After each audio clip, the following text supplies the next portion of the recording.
Good evening.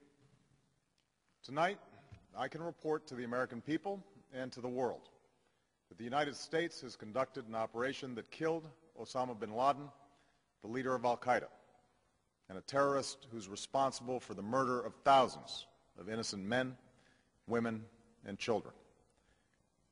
It was nearly 10 years ago that a bright September day was darkened by the worst attack on the American people in our history. The images of 9/11 are seared into our national memory. Hijacked planes cutting through a cloudless September sky, the Twin Towers collapsing to the ground, black smoke billowing up from the Pentagon, the wreckage of Flight 93 in Shanksville, Pennsylvania, where the actions of heroic citizens saved even more heartbreak and destruction. And yet we know that the worst images are those that were unseen to the world. The empty seat at the dinner table, children who were forced to grow up without their mother or their father, parents who would never know the feeling of their child's embrace, nearly 3,000 citizens taken from us, leaving a gaping hole in our hearts. On September 11th, 2001, in our time of grief, the American people came together. We offered our neighbors a hand, and we offered the wounded our blood. We reaffirmed our ties to each other and our love of community and country. On that day, no matter where we came from, what God we prayed to, or what race or ethnicity we were united as one American family. We were also united in our resolve to protect our nation and to bring those who committed this vicious attack to justice. We quickly learned that the 9/11 attacks were carried out by al-Qaeda, an organization headed by Ossama bin Laden, which had openly declared war on the United States and was committed to killing innocents in our country and around the globe. And so we went to war against al-Qaeda to protect our citizens, our friends, and our allies. Over the last 10 years, thanks to the tireless and heroic work of our military and our counterterrorism professionals, we've made great strides in that effort. We've disrupted terrorist attacks and strengthened our homeland defense. In Afghanistan, we removed the Taliban government, which had given bin Laden and al-Qaeda safe haven and support. And around the globe, we worked with our friends and allies to capture or kill scores of al-Qaeda terrorists, including several who were a part of the 9/11 plot. Yet Ossama bin Laden avoided capture and escaped across the Afghan border into Pakistan. Meanwhile, al-Qaeda continued to operate from along that border and operate through its affiliates across the world. And so shortly after taking office, I directed Leon Panetta, the director of the CIA, to make the killing or capture of bin Laden the top priority of our war against al-Qaeda, even as we continued our broader efforts to disrupt, dismantle, and defeat his network. Then, last August, after years of painstaking work by our intelligence community, I was briefed on a possible lead to bin Laden. It was far from certain, and it took many months to run this thread to ground. I met repeatedly with my national security team as we developed more information about the possibility that we had located bin Laden hiding within a compound deep inside Pakistan. And finally, last week, I determined that we had enough intelligence to take action and authorized an operation to get Ossama bin Laden and bring him to justice.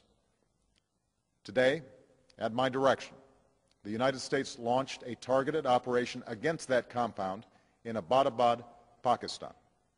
A small team of Americans carried out the operation with extraordinary courage and capability. No Americans were harmed.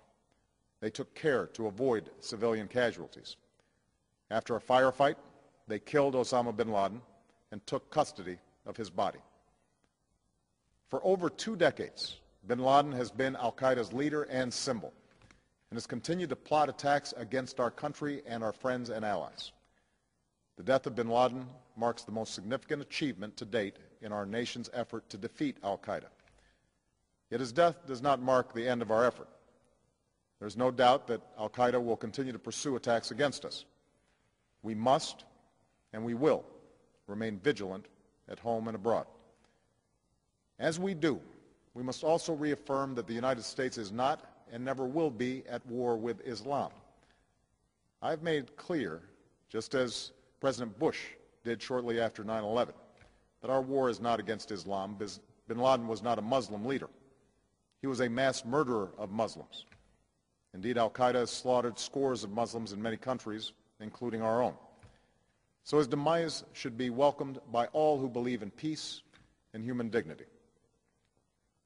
Over the years, I've repeatedly made clear that we would take action within Pakistan if we knew where bin Laden was. That is what we've done. But it's important to note that our counterterrorism cooperation with Pakistan helped lead us to bin Laden and the compound where he was hiding. Indeed, bin Laden had declared war against Pakistan as well and ordered attacks against the Pakistani people. Tonight, I called President Zardari, and my team has also spoken with their Pakistani counterparts. They agree that this is a good and historic day for both of our nations. And going forward, it is essential that Pakistan continue to join us in the fight against al-Qaeda and its affiliates. The American people did not choose this fight. It came to our shores and started with the senseless slaughter of our citizens. After nearly 10 years of service, struggle, and sacrifice, we know well the costs of war. These efforts weigh on me every time I, as Commander-in-Chief, have to sign a letter to a family that has lost a loved one, or look into the eyes of a service member who's been gravely wounded. So Americans understand the costs of war. Yet, as a country, we will never tolerate our security being threatened, nor stand idly by when our people have been killed. We will be relentless in defense of our citizens and our friends and allies. We will be true to the values that make us who we are. And on nights like this one, we can say to those families who have lost loved ones to al-Qaeda's terror, justice has been done. Tonight we give thanks to the countless intelligence and counterterrorism professionals who've worked tirelessly to achieve this outcome. The American people do not see their work nor know their names, but tonight they feel the satisfaction of their work and the result of their pursuit of justice.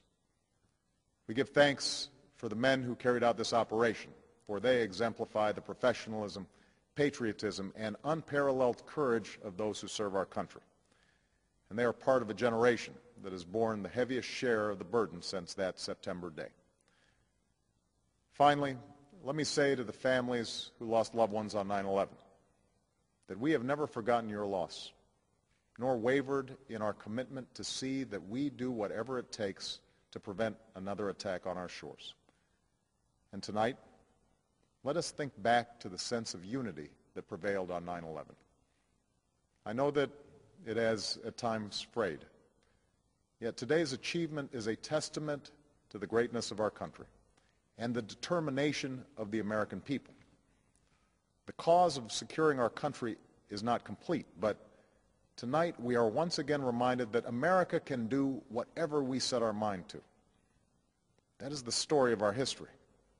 Whether it's the pursuit of prosperity for our people or the struggle for equality for all our citizens, our commitment to stand up for our values abroad, and our sacrifices to make the world a safer place. Let us remember that we can do these things not just because of wealth or power, but because of who we are. One nation, under God, indivisible, with liberty and justice for all. Thank you. May God bless you. And may God bless the United States of America.